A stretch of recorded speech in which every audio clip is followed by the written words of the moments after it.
Hello everyone, happy Navratri, welcome to my Golu.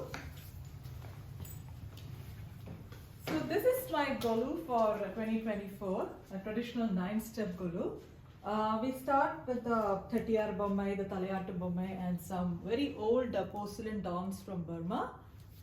On the second step, we have some dolls from our international travels and the Marapachi Bommai. On the third step, we have Vishnu and Ganapati, and this Ganesha was made by my husband and then painted.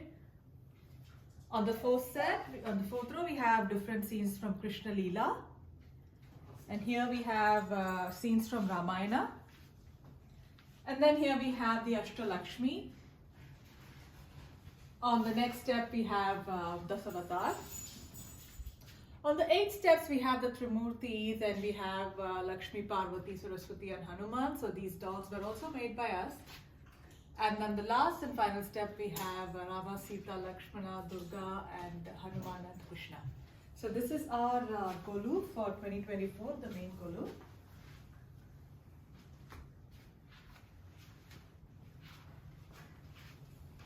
So every year for Navratri, we do a theme where we show a special story in the form of our dolls and animation. So this year we decided to show the story of Garuda, how he was born and how he ended up being Vishnu's Vahana. So this is how the story goes.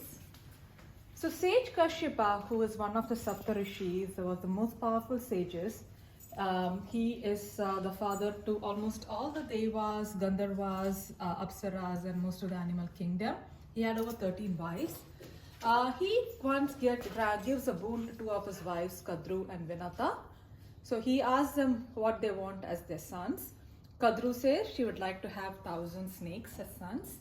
And Vinata says she wants 2 sons who would surpass Kadru's snakes in strength and valor. So Sage Kashyapa does a sacrificial yagna for the sons. And at the end of the yagna, Kadru gets her 1,000 eggs and Vinata gets 2 eggs. After a few hundred years, Kadru's snakes hatch and 1,000 snakes come out, whereas Vinita's eggs do not hatch. So Vinita gets a little impatient and she wonders if her eggs need some help. So she breaks open one of the eggs and she sees that a half-formed boy comes out of the egg. The boy curses his mother, saying that she should have been more patient, and because of her impatience, she would become a slave and she should be more patient with her second son, and who will save her from the bondage. So then Vinata waits.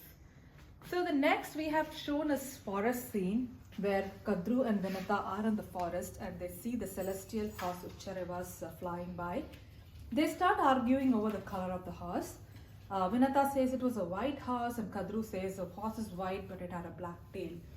So Vinata does not agree and Kadru says that they will come back tomorrow, and if the color of the horse tail is black, and then she would have to be her slave.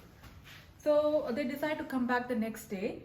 Kadru calls upon his sons, the Naga snakes, and tells them to do something about the horse's tail. So the next day when Vinata and Kadru go to the forest, they see that the horse has a black tail. So what happened is Kadru's snakes, they intertwine around the horse's tail and make it look black. So this way Kadru wins, and she wins by cheating, and Vinata becomes a slave. So going forward, like here, the second egg of Vinata finally hatches and out emerges Garuda. So Garuda, as soon as he born, he is already very strong. He's a half bird, half man, and he becomes big as soon as he's born. So here we have the bigger Garuda, and he does not like that his mom is a slave and he wants to free his mom. So he goes to his half brothers, the Nagas, and asks them how he can free his mom. So the Nagas tell him to get the Amrit from heaven, and once they have the Amrit, his mother will be free. So Garuda decides to go and get the Amrit to free his mother. So here Garuda is flying to heaven.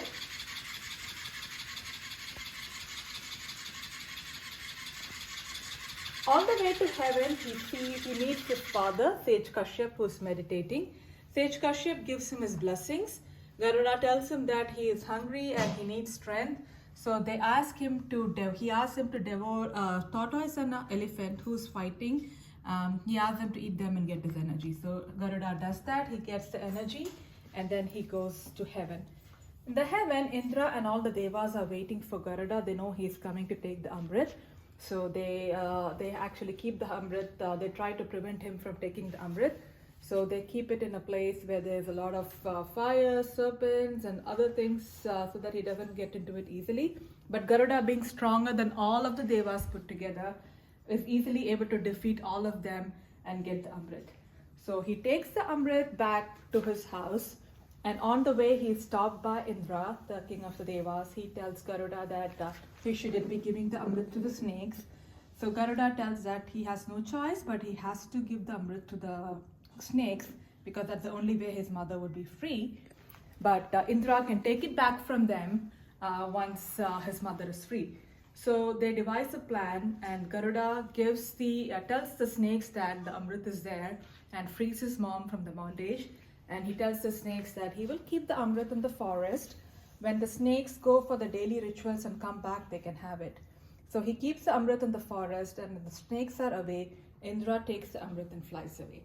So when the snakes come back, they don't see an Amrit, and they see that some drops are fallen on the ground. And when they try to taste it from the ground, their tongues get forked. That's why snakes have forked tongues.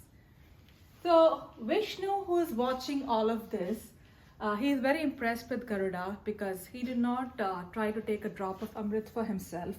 All he wanted to do was to save his mother, and nobody can resist the temptation of Amrit. So he was very impressed. He grants Garuda a boon, and he also asks Garuda to be his vehicle. So that's how Garuda becomes Vishnu Vahana. And here is Garuda having Vishnu on his head and flying away.